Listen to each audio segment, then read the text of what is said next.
자, 이제 7번, 8번 문제도 보면서요, 살펴보겠습니다. 7번에 부동산의 특성과 현상을 연결한 것이다. 틀린 것은, 부동성, 외부 효과가 발생하여 입지 선정의 중요성이 대두된다. 맞나요? 부동성으로 인해서 외부 효과 영향받죠. 외부 효과, 이렇게 쓰면 되죠. 이제 부동성이 나왔으니까. 특히 이제 부의 외부 효과의 경우에는 뭐가 발생해요? 경제적 감가가 발생하죠. 쓰레기 소각장 같은 게 생기면은 부동산 가치가 떨어지죠. 이건 부동산의 내부 요인이 아니라 외부 요인이죠. 부동산의 외부 요인으로 인한 것은 전부 다 경제적 감가죠. 인근 지역하고 환경이 안 어울려도 경제적 감가 외부 요인. 달동네 고급 빌라라 그랬죠. 그 지역 상권이 죽어도 그건 외부 요인이죠. 부동산의 외부 요인에 의한 감가는 모두 다 뭐다? 경제적 감가다. 이렇게 이제 했죠. 근데 물론 이제 또 오히려 좋아지는 경우도 있죠. 생태공원이 조성되면은 부동산 가격 올라간다거나. 이건 정예 외부죠. 그런 정예 외부든 부의 외부든 이게 인접성도 영향을 미치죠.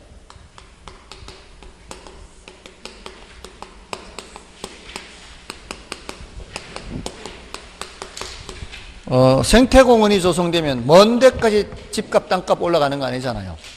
쓰레기 소각장이 생겨도 먼 데까지 집값 땅값 떨어지는 거 아니죠. 그러니까 인접성도 관계가 있죠. 자, 그런데 이런 이제 표현이 나왔을 때 경제적 감가가 인정이 되잖아요. 이 부동산 감정평가에서. 이 감정평가에서 나오는 얘기잖아요. 경제적 감가 이런 것들이. 근데 물리적 감가는 인정이 돼야 안 돼요. 물리적으로는 달아 없어지지 않잖아요. 물리적으로는 소멸되지 않잖아요. 무슨 성질 때문에? 영속성 때문에. 그러니까 요 물리적 감가는 적용이 안 돼요. 이런 식으로 함께 기억하면 되잖아요. 경제적 감가가 적용이 되는 것은 부동성 인접성 때문이고, 물리적 감가가 적용이 안 되는 것은 영속성 때문이고, 그럼 물리적 공급은 돼야 안 돼요? 물리적으로는 늘릴 수가 없잖아요. 이거는 부증성 때문에.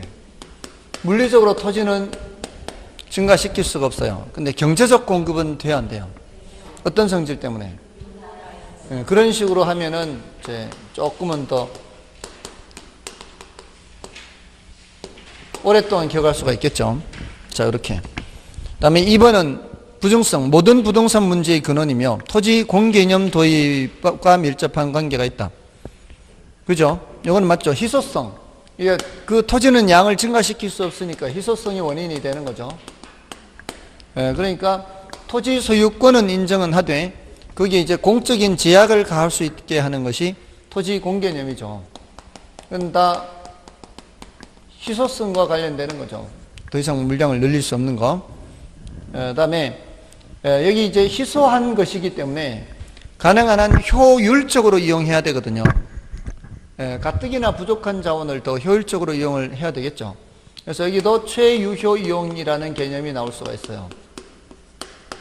이 최유효 이용 개념은 여기 용도 다양성에서도 나올 수 있고 부증성에서도 나올 수 있으니까 자, 이거를 좀 주의를 하시고요. 다음에 개별성이죠. 3번에. 개별성은 감정평가 시 토지 가격이 아닌 토지 가치로 평가해야 하는 이론적 근거로 제시되기도 한다. 뭔 소리인지 모르겠다. 일단 넘어가면 되고요. 영속성, 토지의 재생산 이론이 적용되기 곤란하며 재생산이 뭐예요? 다시 생산하는 거죠. 다시 생산하기 위해서는 기존의 물건이 소멸이 돼야 다시 생산할 거 아니에요. 근데 영속성으로 인해서 소멸되지가 않잖아요. 소멸되지 않으니까 재생산이라는 말을 쓸 수가 없어요. 재생산 이론이 적용이 안 돼요. 영속성이. 다음에 누대의 토지가, 누대가 뭐예요? 누대. 자손대대로 이 뜻이에요. 자손대대로. 그러니까 감가누계액 이런 단어 배웠잖아요. 감가누계액. 감가누계액 하면 누자가 뭐예요? 누적한다 그럴 때 누자 아니에요. 그러니까 누대가 대대로 내려가서 이렇게. 그럼 됐죠? 그 다음에 인접성, 소유와 관련해서 경계 문제가 발생하며 토지 협동적 이용을 필연화시킨다. 토지 협동적 이용 가능하죠? 옆에 붙어 있잖아요. 상린관계 있잖아요. 상린관계. 결국 3번이 정답인데요. 3번은 가격과 가치를 구별하는 거 아닌가요, 지금? 3번이 답이에요. 3번이 틀렸어요.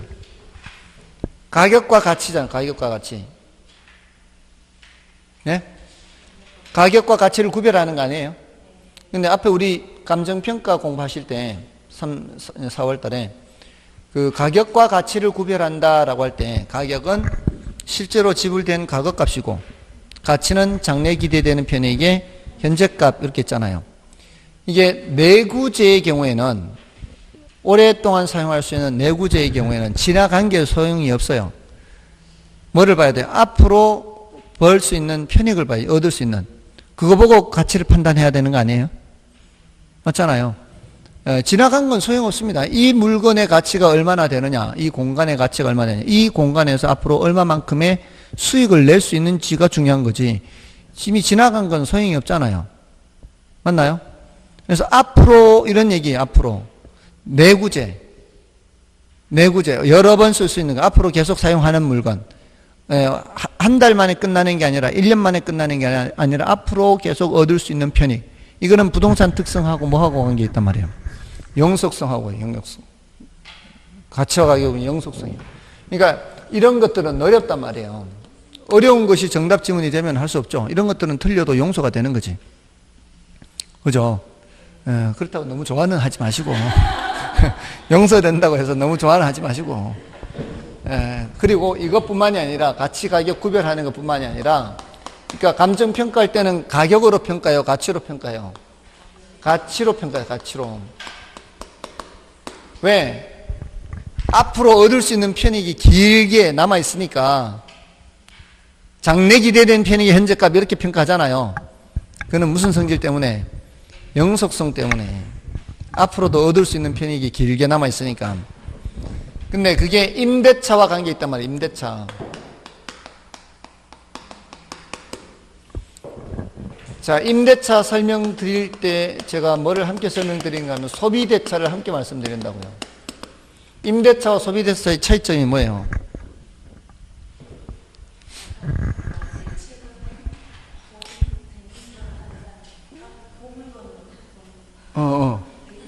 이제 뭐 옹알이가 돼.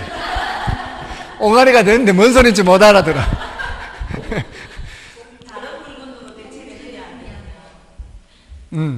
그러니까 그 애는 옹알이 하면서 자기는 뭐라고 얘기를 해. 근데 어른은 뭔 소리인지 못 알아들어.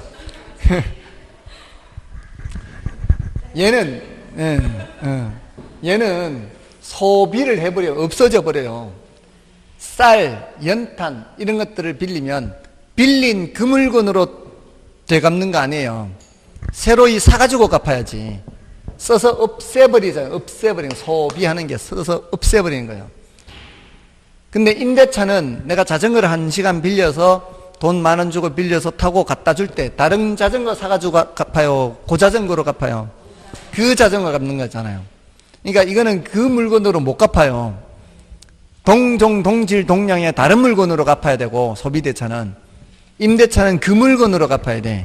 그 차이는 얘는 단용재고 한 번 쓰면 없어져 버리는 거고 얘는 내구재란 말이에요. 내구재. 앞으로도 계속 사용할 수 있는. 됐나요? 여기도 내구재로 내구재. 가치로 평 내구재. 내구재와 관련되는 성질 영속성이라고요. 임대차와 관련되는 소득, 이득, 자본, 이득 이런 말이 나오더라도 전부 다 뭐와 관계되는 거예요? 영속성. 됐나요? 이렇게 설명을 들어야 아는 것들이란 말이에요. 그러니까 어렵죠. 그러니까 할 수 없어요. 이렇게 반복해서 설명 듣고 이제 두 번째 들었으니까 좀 낫겠지 이제. 됐습니까? 임대차, 소득, 이득, 자본, 이득 이런 것들이 다 영속성과 관련된 거예요. 오랫동안 쓸 수 있는 것과 관련된. 그래서 3번이 틀린 거예요. 그는 영속성과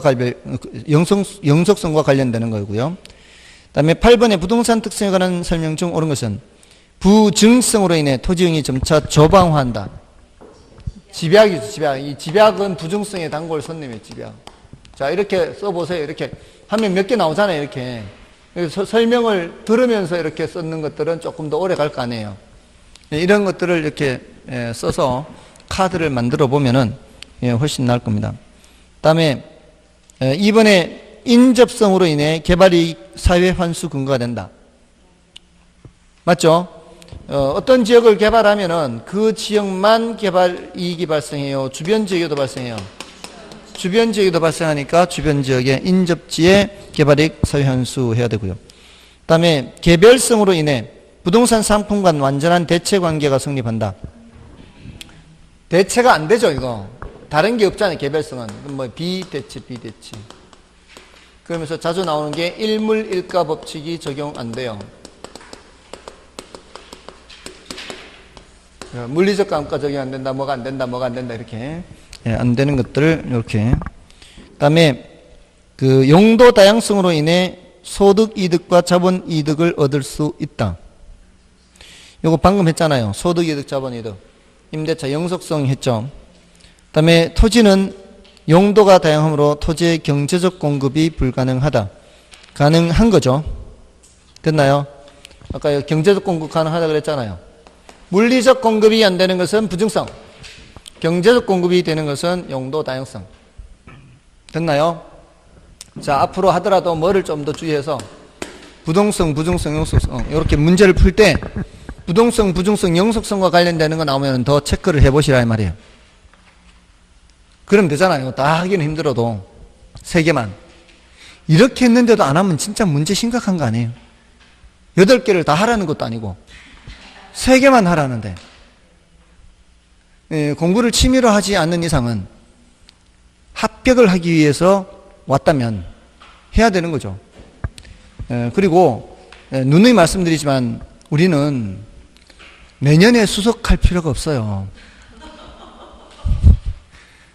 원래 합격하면 돼. 60점으로. 그러니까 다 하려고 하지 말라고 제발. 아시겠죠? 다 하려고 하지 말고 과감하게 버릴 건 버리고 그렇게 버리다 보니까 너무 많이 버렸어. 그러면 빨리 끝낼 거 아니에요. 그럼 거기에다 조금만 더 첨가를 하면 되지. 그 방식이 훨씬 더 유리하다고요. 처음부터 다 하려고 하면은 진도가 안 나가요, 진도가. 근데 다 버리고 하면은 진도가 금방 끝날 거 아니에요. 그러면 거기에 이제 추가로 하면 되지. 아시겠죠? 그게 훨씬 전략상으로는 좋은 전략이에요. 그게 설령 절대평가가 아닌 상대평가에도 이게 우수한 전략입니다. 왜냐하면은 다들하고 이제 다들 같이 경쟁하는 거 아니에요. 근데 어떻게 공부하는 게 더 효율적인 공부냐 이 말이에요. 일단 많이 버려버리면은 점수가 작기 때문에 등수 안에 못 들어갈 가능성이 높지만 그게 더 효율적인 공부 방법이라는 거죠. 먼저 한 후에 짧은 기간 내에 어느 정도까지 실력을 올려놓고 부족한 만큼을 더 보완해 나가는 방식이 좋지. 처음부터 다 하려고 하면은 그는 굉장히 좋지 않은 방법이다 이 말이에요. 됐죠? 자, 이제 부동산 특성은 됐고요. 부동산 속성을 보세요. 이 속성은 11분의 0이어서 이제 원래 출제되면은 12년 만에 출제가 되는 건데 부동산 속성 여기 이제 공간성이 있고 그다음에 뭐 위치성이 있고 여러 가지 성질이 있어요. 근데 그 중에서도 그나마 출제 가능성이 가장 높은 거는 이제 공간성. 그 다음에 이제 위치성 이렇게 돼요. 부동산 속성이라는 거는 이제 원래 그 물건이 갖고 있는 성질을 속성이라고 해요. 부동산이 원래 갖고 있는 성질. 부동산 특성하면은 부동산이 다른 물건과 구별되는 성질. 부동산 속성은 원래 갖고 있는 성질. 뭐 이런 건데 부동산은 이런 성질을 갖고 있다 이 말이에요. 근데 이걸 제 주의를 할 거는 얘네들 성질을 파악할 때는 복합 개념으로 파악해야 돼요. 복합 개념으로. 복합 개념으로 파악해야 돼요. 그 소리는 물리적인 측면 또는 기술적인 측면만 보지 말고 경제적인 측면이나 법적인 측면 다 살펴보라는 얘기예요. 법적인 측면이나 경제적인 측면 다 살펴보라. 그냥 단순히 공중공간, 수평공간, 지하 공간 이렇게만 나누면 이거는 물리적인 측면에서만 보는 거예요. 여기서 끝나는 게 아니다 이 말이죠. 공중 공간에 대해서는 공중권을 살펴볼 것이고요. 수평 공간에 대해서는 지표권을 살펴볼 것이고, 여기는 지하권 어떤 걸 살펴보고 권리 측면을 보죠. 이런 거는 법적인 측면도 살펴본다는 뜻이에요. 그리고 공중으로 지하로 얼마만큼 권리가 인정되느냐에 따라서 그 경제적 가치는 달라질 수 있죠. 상업지역은 상하로 이용할 수 있는 범위가 넓고, 주거지역은 더 좁고, 이렇게 더 좁은 만큼 가치는 달라져요. 그래서 토지 가치라는 관점에서 살펴보는 거죠. 이제 경제적인 측면은 토지 가치는 3차원 공간 가치의 총화다.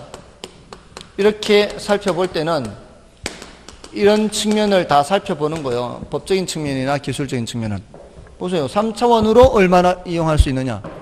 이거는 이제 물리적인 측면이고, 권리가 어느 정도 인정되느냐에 따라 높낮이가 다를 것이고, 거기에 따라 가치가 달라지고, 이건 이제 복합 개념으로 다 살펴보는 거죠. 그 중에 이제 권리 측면을 조금 더 세부적으로 살펴보면 돼요. 그래서 공간 개념에서 여러분들은 이제 일단 괄호 1번에서는 그 동그라미 4번 위주로 보시고요. 4번에 공간에서 창출되는 기대이익의 현재 가치를 부동산 가치로 본다면, 이는 부동산을 물리적 측면뿐만 아니라 경제적 측면을 포함하여 복합적 측면에서 파악하는 것이고요.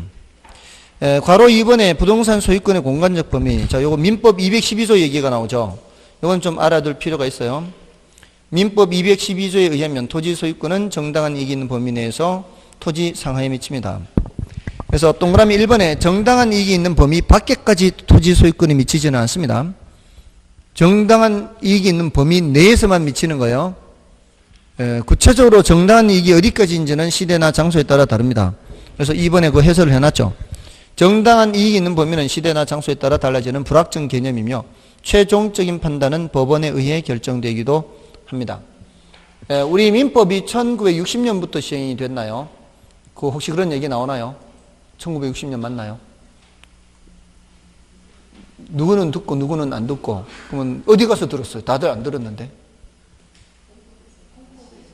아, 공법에서. 아, 그래요? 맞아요. 60년이고요. 제 기억에 58년도에 제정을 해서 시행은 60년부터 시행됐나 그럴 거예요. 근데 212조는 처음 제정될 당시의 문구가 한 글자도 안 바뀌고 지금까지 그대로 법이 그대로 있어요. 그럼 1960년 시행 당시에 아파트 있어요? 없었죠. 지하철 없었죠. 근데 이제는 뭐 아파트가 뭐 몇십 층 되는 아파트에다가 저기 지하 한 10층까지는 내려가는 지하철 이용하는 데다가 지하 공간도 많이 이용하고 공중은 많이 이용하잖아요. 그러니까 60년 당시의 정당한 이익의 범위와 지금 정당한 이익의 범위는 다르다고 볼 수 있죠. 그러니까 시대나 장소에 따라 그것은 달라질 수 있어요. 구체적으로 몇 미터 이렇게 정해놓지를 못해요. 왜냐하면 계속 바뀔 수 있으니까. 그러니까 정당한 이익이라고만 할 수밖에 없어요. 이런 개념을 불확정 개념이라 그래요. 그러면 그런 불확정 개념에 대한 판단은 결국 어디서 하게 돼 있어요? 최종적으로는 법원에서요. 분쟁이 생겼을 때. 어디까지가 정당한 이익이 있느냐. 최종적인 판단은 법원에서. 그럼 정당한 이익이 있는 범위 내에서 토지 상하에 미칩니다. 즉 토지 소유권이 미치는 범위가 입체적으로 규정되어 있는 거죠. 그리고 그 4번을 조심해야 돼요. 4번 민법에서 배우는지 모르겠는데, 지하 또는 지상의 공간은 상하의 범위를 정하여 건물 기타 공작물을 소유하기 위한 지상권의 목적으로 할 수 있다. 민법에 하나요? 구분 지상권. 여기서 뭘 조심해야 되는가 하면은 첫 번째 단어예요. 문장의 첫 번째 단어. 뭐예요? 지하. 구분 지상권을 지하에 설정할 수 있다는 사실입니다. 사람들이 착각을 해요. 구분 지상권 이렇게 돼 있으니까 공중 공간에 대해서만 하는 걸로 착각을 해요. 그렇지 않아요. 지하 공간에도 구분 지상권 설정할 수 있습니다. 그 페이지 맨 밑에 보면은 맨 밑인가요? 맨 밑에 괄호 4번에 동그라미 3번에 한계심도 있죠. 한계심도라는 게 뭔가 하면 이게 지표권인데, 일정한 깊이를 들어가서 요 정도까지는 토지 소유자가 뭐 이 정도는 이용하지 않겠나 싶은, 지금 당장은 이용 안 해도 만약에 이용한다면 토지 소유자가 요 정도는 이용하지 않겠나 10번 그 기준이 되는 깊이를 한계심도라 그래요. 그 한계심도보다 더 깊이 지하철이 지나가면은 그러면은 보상을 해줄 필요가 없어요. 근데 요거보다 이런 식으로 이렇게 걸쳐서 이렇게 아니면 아예 위에 있거나 이렇게 침범하는 거죠. 침범을 하면은 요만큼에 대해서 보상을 해줘야 되겠죠. 요때 구분지상권을 설정해요. 구분지상권. 요 부분에 대해서 구분지상권을 설정하는 거죠. 정부가. 설정받아요. 정부가. 개인 땅 밑에. 그래서 그 구분지상권 사용 대가를 지불해야 되는 거죠. 토지 소유자한테. 됐나요? 어디에도 설정한다고요? 구분지상권을 지하에도 한다 이 말이에요. 현재 서울시 같은 경우에는 이거는 제일 깊은 곳이 40m, 제일 얕은 곳이 20m. 그러니까 중심 상업지역은 40m. 그리고 제일 이제 얕은 곳은 이 농지 지역이라든가 이런 데는 20m. 그렇게 이제 설정해 놨어요. 그거는 법적인 구속력은 없어요. 아까 정당한 이익이라고 했잖아요. 만약에 나는 20m 나는 마음에 안 든다 해서 법원에 소호 제기할 수 있어요. 그때 이제 정식으로 다루는 거지. 그 20m, 40m는 서울시에서 행정 편의상 정해 놓은 것이고, 결국 법적 분쟁이 발생하면은 어디 가서 판단하게 되는 거예요? 법원에 가서 구체적인 깊이를 판단하는 거죠. 됐나요? 자, 그런 거고요. 자, 구분지상권 조심해야 돼요. 자, 가로 3번에 이제 지표권을 보면은 지표권이란 토지 소유권자가 수평 공간을 배타적으로 이용할 수 있는 권리를 말하고요. 즉 작물을 경작하거나 할 때 경작, 그다음에 건물을 건축할 때 건축, 지표수 이용은 용수권이라 그래요. 보통 한 세 가지 얘기하는데 경작, 건축, 지표수 이용. 그 중에 이제 지표수 이용권과 관련해서는 유역주의와 선용주의가 있어요. 유역주의 할 때 유자가 물이 흐르는 이런 의미예요. 물이 흐르는 주변 지역 이런 뜻이에요. 물이 흐르는 주변 지역 토지 소유권자는 누구든지 타인의 이용을 방해받지 않는 범위에서 자유롭게 이용할 수 있는 것을 말해요. 우리나라는 유역주의를 취하고 있다고 보면 돼요. 이거는 이제 선용주의하고 차이점은 선용주의는 미리 사용한 사람이 우선권을 가져요. 그래서 먼저 온 사람이 물을 독점적으로 사용하고 남는 것이 있으면 그 다음에 온 사람이 사용할 수 있는 것을 선용주의라고 합니다. 보통 건조지역에서 나타나는 현상이에요. 이건 상대적으로 중요도가 낮고요. 지하권이나 공중권이 조금 더 중요도가 높습니다. 지하권이란 토지 소유권자가 토지 지하 공간으로부터 이익을 얻거나 이를 사용할 수 있는 권리인데요. 특히 우리나라의 경우 광업권에 객체가 되는 광물에 대해서는 토지 소유권이 미치지 않습니다. 즉 지하 매장 광물은 공적 지하권의 대상이 된다 이렇게 볼 수가 있어요. 나라마다 다릅니다. 이게 어떤 나라는 지하 매장 광물을 인정해주는 나라도 있어요. 그다음에 지하권과 관련하여 한계심도는 지하시설물의 설치로 인해, 그러니까 이 지하철 같은 거, 그런 지하시설물 설치로 인해 토지 소유자의 일반적 이용에 지장이 없는 것으로 판단되는 기준이 되는 깊이를 한계심도라고 합니다. 자, 그 정도면 됐고요. 그다음에 공중권이란 토지 공중공간을 일정한 고도까지 포괄적으로 이용할 수 있는 권리를 말하고요. 공중공간도 지표나 지하와 마찬가지로 획지로 구분할 수 있으며 공중권도 임대차나 지역권의 목적이 될 수 있습니다. 공중공간도 획지로 구분하고 이렇게 할 수 있습니다. 옛날에는 공중공간을 잘 사용하지 않았는데 요즘 들어서는 공중공간을 많이 사용하는데요. 특히 예전에 사용하지 않던 공간, 요즘 사용하는 그런 공간 어떤 게 있는지 아십니까? 옛날에는 잘 사용 안 하다 요즘은 상당히 많이 그걸 이용해요. 공중공간을. 예전에 사용하지 않던 곳이요. 옛날에 사용하지 않던 공간인데 요즘은 사용을 많이 한다고. 그 공간을. 기차역.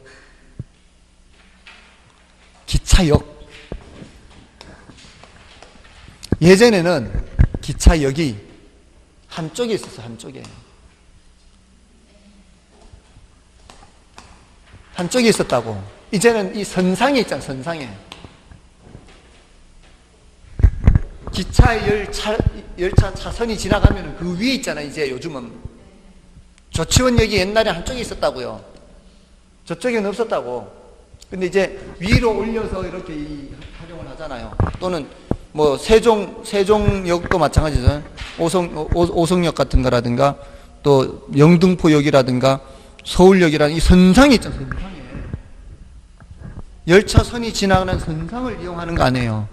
공중공간을 이용하는 거지. 아닌가요? 열차를 잘 안 타나 봐요. 열차를 잘 안 타면 뭐 그럴 수도 있고, 세상에 별 관심이 없으면 그럴 수도 있고. 예전에 행복주택 얘기가 나왔죠. 지금도 행복주택 규정은 있어요. 그 박근혜 정부 나와서 행복주택, 이게 뭐예요? 행복주택이 그 저소득층, 그러니까 뭐 신혼부부라든가 사회초년생, 대학생 이런 사람들이 아직 재산을 형성하지 못한 상태잖아요. 이 사람들한테 싼 임대료로 임대주택을 제공한다는 게 행복주택의 취지란 말이에요. 근데 그런 아파트를 지을 땅이 있어요, 없어요? 땅이 없잖아요. 서울 시내 거의 다 개발이 돼서 땅이 없어. 그럼 어디다 해야 될까? 그 경인전철 있죠? 경인전철이 4차선이에요. 왕복 4차선. 급행이 왔다 갔다 하고 완행 왔다 갔다 하고, 급행 가고 완행 갈 거 아니에요. 이렇게. 그럼 이 위가 지금 비어 있잖아. 이 위 공간이 비어 있잖아요. 여기 아파트 짓는다고. 공중 공간에. 또는 유수지 같은 거 있어요. 목동 같은 데 유수지. 물그릇.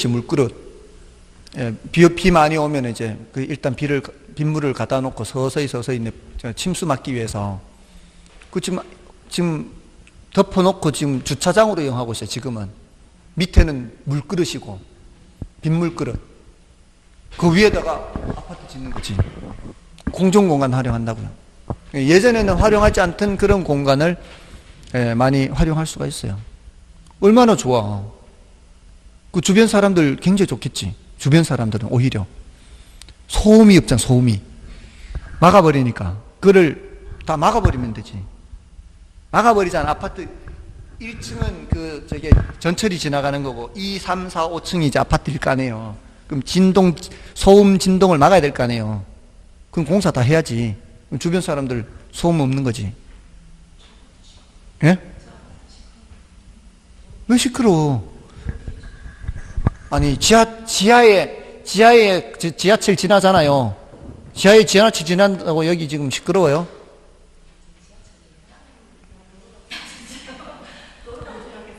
지표 밑에, 이게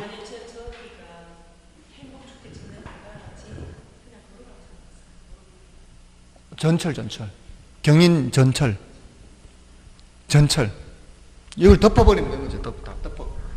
덮고 진동 방음 방진하면 되지. 공중공간 활용하는 거잖아요. 그만큼 공중공간에 대한 활용이 예전보다는 이제 많아진 거죠. 됐나요? 자, 그런 정도고요. 그다음에 그 공중권은 그 사적 공중권과 공적 공중권으로 나누고요. 또 사적 공중권은 토지 소유자가 타인의 방해를 받지 않고 배타적으로 이용할 수 있는 권리로서 그 일조권, 조망권, 개발권, 양도제 이런 것들을 얘기할 수가 있고요. 일조권, 조망권, 햇빛을 볼 수 있는 권리, 앞을 볼 수 있는 권리, 뭐 이런 거. 개발권, 양도제, 요거는 우리나라는 시행하고 있지 않죠. 개발권, 양도제를 시행하고 있지 않지만 시행한다면 사적 공중권으로 포함시킬 수 있다는 얘기고요. 공적 공중권은 개인의 권리가 미치지 않는 영역의 공중권이에요. 항공권이나 전파 발착 이런 거죠.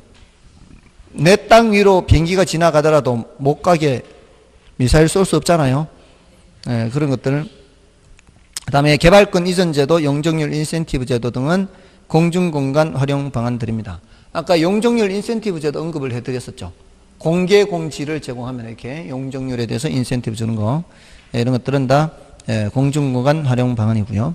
그 다음에 개발권 양도제는 뒤에 지역지구제의 형평성 문제에 대한 대책으로도 나오니까 뒤에서 또 언급을 할 거예요. 여기서는 참고로 보시고요. 다음에 위치성 해서, 자, 여기서는 이제 접근성 개념을 주의를 하세요. 접근성이란 접근 대상물에 도달하는 데 소요되는 거리적, 경제적, 시간적 부담의 정도를 말합니다. 즉, 그러한 부담이 적으면 접근성이 적은 것이고, 좋은 것이고, 그러한 부담이 크면 접근성이 나쁜 거죠. 그러니까 거리만 보는 게 아닌다는 거죠. 경제적인 시간적 부담도 살펴본다는 게 접근성이에요. 그다음에 그 2번, 3번을 조심하시고요. 보통 우리 접근성이 좋을수록 가치가 높아요, 낮아요? 가치가 높죠. 근데 접근 대상물에 따라 달라지는 거죠. 접근성이 좋긴 좋은데 장례식장의 접근성이 좋거나, 그죠? 또는 화장장의 접근성이 좋거나 이러면 안 되잖아요. 접근 대상물이 혐오나 위험의 대상이 아니어야 돼요. 그 얘기고, 접근 대상물은.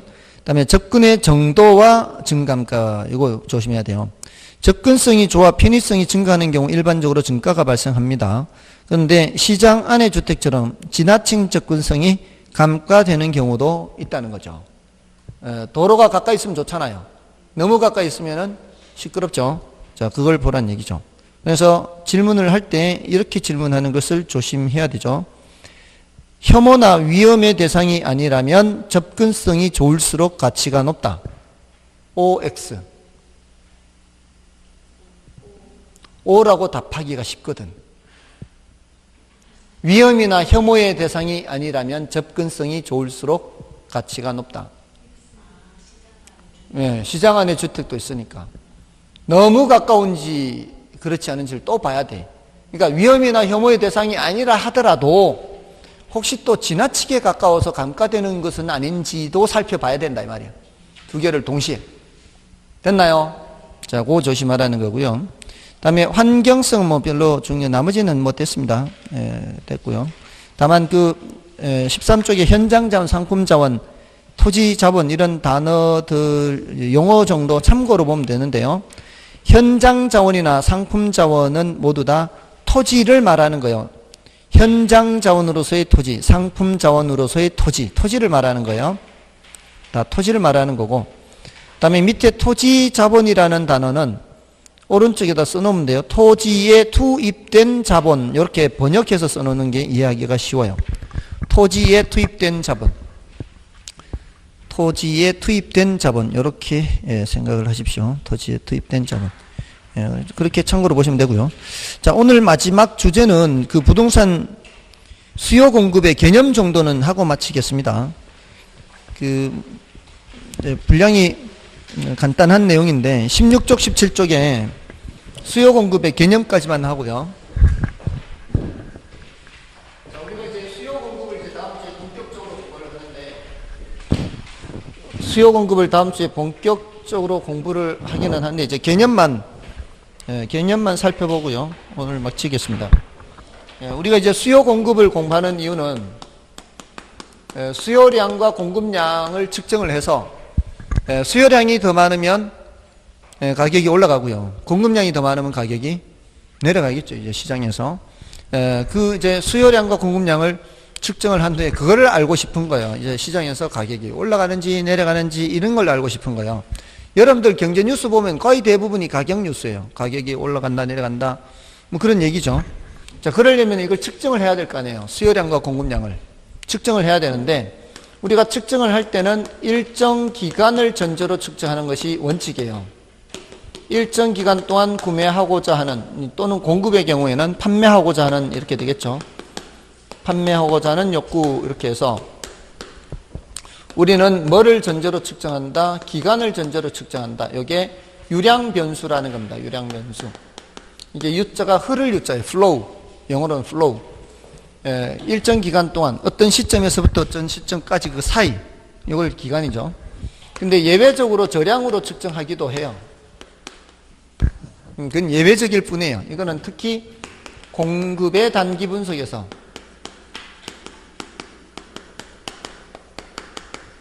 이 부동산 공급은 단기간 안에 많은 양을 공급할 수 있어요, 없어요? 많은 양을 공급할 수가 없죠.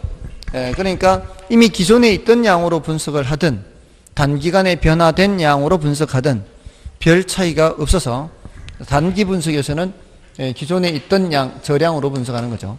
자, 이 요량과 저량을 구별하는 문제를 풀 수 있어야 돼요. 이게 지금 최근에 좀 잠잠했거든요. 그럼 이제 앞으로 조금 더 가능성이 높아요. 출제 가능성이. 유량의 대표적인 게 소득이죠. 저량의 대표적인 것은 재고 개념이에요. 말을 만들 때 한 달에 얼마 이런 말을 해서 말이 되면은 유량, 말이 안 되면은 저량인 거죠. 지금 얼마 이런 말이 되면은 저량, 말이 안 되면 유량이죠. 지금 자산이 얼마나 돼요? 말이 돼야 안 돼요? 지금 자산이 얼마예요? 이런 말이 되죠? 그런 말 돼요.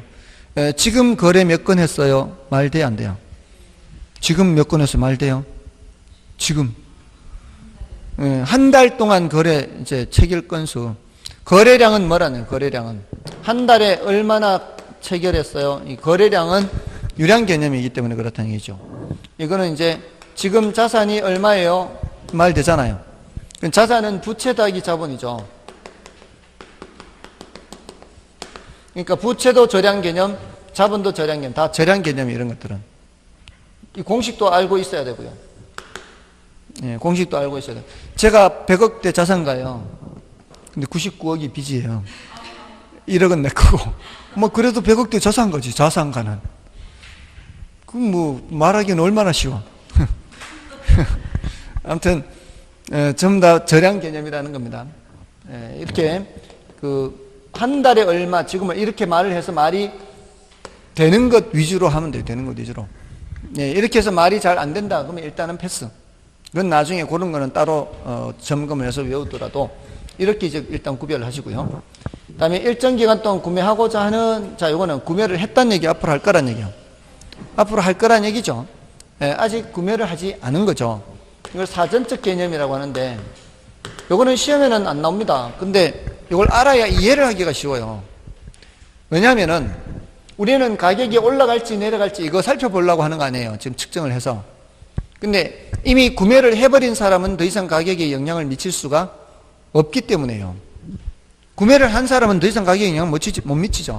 중개사무소에 사려고 오는 사람들이 많아져야 가격이 올라가는 거지. 이미 계약서를 쓰고 가버린 사람은 더 이상 가격에 영향을 미치지 못하는 거예요. 또 팔고 가버린 사람도 더 이상 영향을 미치지 못하는 거예요. 팔려고 하는 사람이 가격에 영향을 미치는 거죠. 자, 그러니까 측정하기가 쉽지는 않을지라도 사전적 개념의 크기를 측정한다 이 말이에요. 그래야만 이 가격에 영향을 미치기 때문에. 아시겠죠? 그 다음에 구매하고자 하는 욕구 해제를 유효, 수요 이렇게 하죠.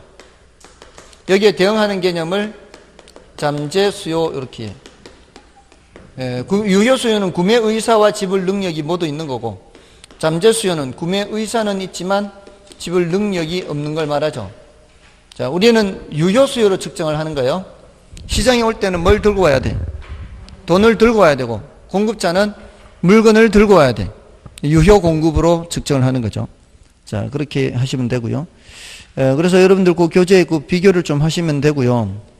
원칙적으로 우리는 유량으로 측정하기 때문에 16페이지 맨 밑에 기억의 주택 유량 수요, 오른쪽 페이지로 넘어가서 디귿의 주택 유량 공급. 우리는 원칙적으로 유량 수요와 유량 공급으로 측정합니다. 예외적으로 니은과 리을 하죠. 니은의 저량 수요는 일정 시점에 보유하고자 하는, 이렇게 번역을 하면 되고요. 리을의 저량 공급은 일정 시점에 존재하는, 이렇게 번역을 해도 돼요. 예를 들어서 지금 현재, 지금이라 그랬죠. 1600만 채 주택이 있어요. 이거는 존재한다, 있다. 이거는 뭐예요? 저량 공급량이 1600만 채란 뜻이에요. 근데 100만 채가 공가예요. 공가, 빈집. 이 소리 뭐예요?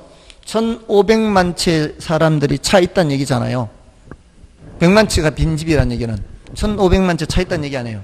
그게 뭐예요? 저량, 수요, 차 있는 양. 됐나요? 자, 그렇게 보시면 되겠습니다. 근데 이거는 뭐 별로 중요도가 높지는 않고요. 간혹 이렇게 나온다면 그렇게 하면 된다고요. 저량 공급량은 1600만 채, 존재하는 양. 지금 차 있는 양은 저량, 수요량. 이렇게. 됐나요? 다음에 그 밑에 동그라미 3번, 4번에서는 그 동그라미 4번에 주택 소요 개념 있죠. 소요라는 거는 필요량으로 번역하면 돼요. 필요량. 필요량. 자, 이거는 정부에서 판단하는 개념이에요. 얼마나 주택이 필요하냐라는 관점에서 필요량 계산할 때. 그래서 이거는 주로 무주택 서민을 대상으로 사용할 때 이런 소요라는 말을 쓰는 거예요. 정부가 정책적 관점에서 살펴보는 거죠. 근데 수요 개념은 경제적 개념이고 중산층을 대상으로 한다 이렇게 보시면 되겠습니다. 다음에 주택 서비스 수요라는 말은 그 주택 서비스라는 게 물리적으로 이질적인 주택을 동질적인 상품으로 분석하기 위해 고안된 개념인데요. 주택이 소유자에게 제공하는 효용이다 이렇게 얘기를 할 수 있어요. 20평짜리 대체로 다른 조건이 똑같은 상황에서 30평, 40평 어떤 게 더 높은 만족을 제공해요? 40평짜리가 더 높은 만족을 제공하지 않나요? 얘가 주는 효용이 더 클 겁니다. 근데 보통 우리는 그냥 이것도 한 채, 이것도 한 채, 이것도 한 채 이렇게 세 채 이러면은 사실은 얘하고 얘를 똑같은 선상에서 비교할 수는 없거든요. 그죠? 물론 조금 전에 1600만 채 뭐 이렇게는 얘기는 했지만 사실 경제적으로 본다면은 얘하고 얘는 똑같은 수준이라고 볼 수는 없어요. 그걸 그냥 세 채 이렇게 하는 거는 좀 문제가 있거든요. 그래서 주택 서비스라는 개념을 이제 도입을 하면은 얘가 더 높은 효용을 제공하잖아요. 더 높은 주택 서비스를 제공한다 이렇게 볼 수 있어요. 얘가 더 높은 주택 서비스를 제공한다 이렇게 말할 수 있단 말이에요. 그럼 이거를 월세로 환산을 해보세요. 월세로. 예를 들어서 얘는 한 달에 20만 원, 얘는 한 달에 30만 원, 얘는 한 달에 40만 원을 줘야 돼. 자, 이러면 얘는 20평짜리는 주택 서비스를 10만 원을 한 단위로 본다면 얘는 주택 서비스를 2단위 소비하는 거고 얘는 주택 서비스를 3단위 소비하는 거고 여기는 주택 서비스를 4단위 소비하는 거라고 볼 수 있어요. 한 달에. 자, 그러면은 사회 전체적으로는 총 몇 개? 9단위를 소비한다 이렇게 볼 수 있거든요. 물리적으로는 서로 달라서 그냥은 더하지 못하지만 이렇게 바꾸어서 더하면은 그것도 더할 수도 있다는 거죠. 그러니까 여러분이 사는 집이나 제가 사는 집 모든 주택을 월세로 환산하는 거예요. 월세로 환산해서 누구는 55만 원짜리 집에 살고 누구는 33만 원짜리 집에 살면 55만 원짜리 집에 사는 사람은 5.5개 소비하는 거고 33만 원짜리 집에 살면 3.3개 소비하는 거죠. 맞나요? 저 삼생활권에 비싼 데에 사는 사람은 조금 더 주택 서비스 수준이 높은 거고 저는 좀 주택 서비스 수준이 좀 낮은 거고 월세로 환산했을 때 맞아 안 해요? 그만큼 더 비싼 돈이 지금 잠겨 있는 거 아니에요? 맞잖아요. 저기는 뭐 한 5억 6억짜리 집에 사는 사람은 5억 6억을 지금 깔고 앉아서 살고 있는 거고 저는 뭐 한 3억 이렇게 깔고 앉아 살고 있고 뭔지 아시죠? 그만큼 기회비용이 차이가 있잖아요. 더 비싼 데 사는 만큼 더 높은 뭔가 저걸 제공하고 있는 거예요. 그렇게 해서 더하면은 물리적으로 이질적인 주택도 주택 서비스라는 개념으로 환산을 하면은 더 할 수가 있어요. 동질적인 것으로 바꿀 수가 있어요. 그래서 다음 주에 공부하게 되는 완전 경쟁 시장의 가정에 조금 더 근접해요. 상품의 동질성. 상품의 동질성 해가지고 주택 서비스 개념 이렇게 나와요. 근데 뭐 한 번도 출제는 안 됐어요. 지난 10년간 한 번도 안 나왔어요. 4번은 한 번 나왔어요. 서요는 나왔어, 서요는. 자, 그러니까 중요한 거는 뭐예요? 유량, 저량 구별하는 거. 그 다음에 유효 수요, 잠재 수요 구별하는 거. 이 정도입니다. 됐죠? 나머지는 참고로 보시면 되겠습니다. 자, 그 17쪽에 반가로 2번부터는 다음 주에 하도록 하겠습니다. 오늘은 여기까지 할게요. S였습니다. 감사합니다.